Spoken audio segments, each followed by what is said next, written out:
Hey, this is SG with a special version. It's Stories with a Friend. Listen and enjoy. Hello, my name is Ed Newman. I'm a friend of Scott's from Westland from many years ago. I'm going to tell you a story that I hope has a message or a point.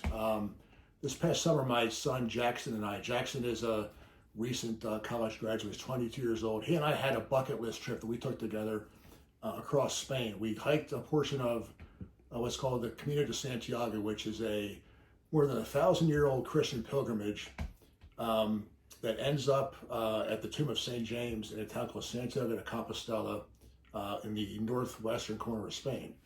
But the pilgrimage routes, there's actually about a dozen of them, start all over Europe and converge in France and go for 484 miles across Spain to Santiago de Compostela.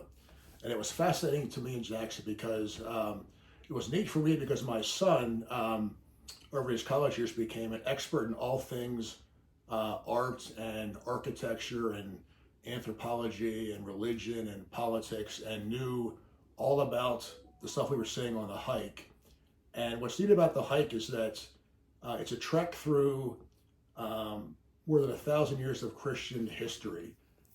Every 4 or 5 kilometers along the trail, there is a Spanish town that's a cluster of 8 or 9 homes with a church that goes back to the 13th or 12th century that's just full of beautiful icons and artwork, and sharing that experience with him on the trail, seeing these wonderful sights. And what was also very powerful was um, portions of the trail are paved, some are cobblestone, some of the modern sections are asphalt, some is concrete, some is just gravel, some is just dirt.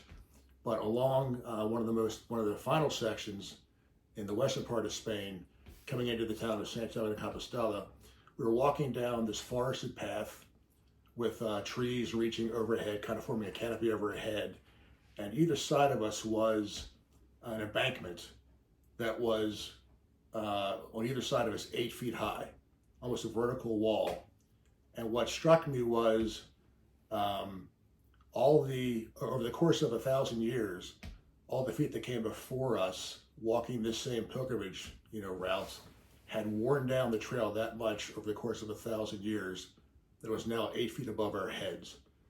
So the point of my story, I think, is two things. It was all the more powerful sharing the time on the trail with my son after 22 years and seeing him grow into a man and having that family time together and learning so much from him, the bonding we had on the trail. And the second was recognizing, my place in the universe, being on this pilgrimage that started way before me 1,000 years ago. It's going to go on for another 1,000 years beyond me, and recognizing, how my time on this earth is important, and how I'm part of a long train of other Christians over the years, and just seeing my part or my role in that continuity and playing my small part in once again being part of that pilgrimage. Thank you.